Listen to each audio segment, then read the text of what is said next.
Saturday vlog பார்க்கலாமா? இன்றைக்கி நாங்கள் எங்கள் நாத்தனார் வீட்டுக்கு தான் போனோம். ஸோ அதனால் காலையிலே கிளப்பி அங்கே போயிட்டோம்.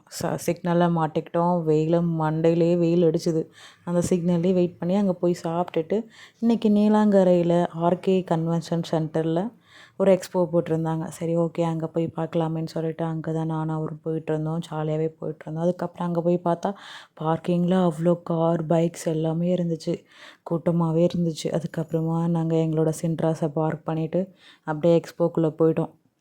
அங்கே போய் பார்த்தா மஹால் சூப்பராகவே இருந்துச்சு. அந்த லைட் செட்டிங்ஸ், அதில் இருக்க ட்ரெஸ்ஸஸ் எல்லாமே சூப்பராகவே இருந்துச்சு. ஆக்சுவலாக நாங்கள் அதில் என்ன வாங்கினோன்னா ஒரு ஸ்லிப்பர் வாங்கினோம். அதுக்கப்புறமா இவருக்கு ஒரு ஷர்ட்டு, ஒரு பில்லோ வாங்கினோம். எங்களுக்கு இது ஓகேவாக இருந்துச்சு. பட் எங்களுக்கு அந்த ட்ரெஸ் எதுவுமே அவ்வளோ எங்களுக்கு செட் ஆகலை. அதுக்கப்புறம் வியூஸ் பார்த்தா வெளியே வந்து வியூ பார்த்தா சூப்பராகவே இருந்துச்சு. அதுக்கப்புறம் அது ஒரு சின்ன கிளிப் எடுத்துகிட்டு எங்கள் சின்ட்ராஸை பார்த்து தேடிகிட்டே வந்து அதை கண்டுபிடிச்சி எடுத்துக்கிட்டோம். நீலாங்கரை வந்துட்டு ஒரு முக்கியமான ஒரு பர்சனோட வீடை பார்க்காம போக முடியுமா? வேறு யாருங்க, நம்ம தளபதி விஜய் அண்ணா தான். அவர் வீட்டை பார்த்து அழகாக ஒரு வீடியோ எடுத்துக்கிட்டேன். என்ன தளபதியை பார்க்க முடியல, அதான் ஒரு சின்ன வருத்தம். அதுக்கப்புறமா அப்படியே நீலாங்கரை பீச்சையும் அழகாக ரசிச்சுக்கிட்டே வந்துட்டு இருந்தோம். அப்படியே குட்டிவாக்கம் பீச், ஏன்னா அங்கே மெயின் ரோட் ஃபுல்லாகவே சிக்னல்.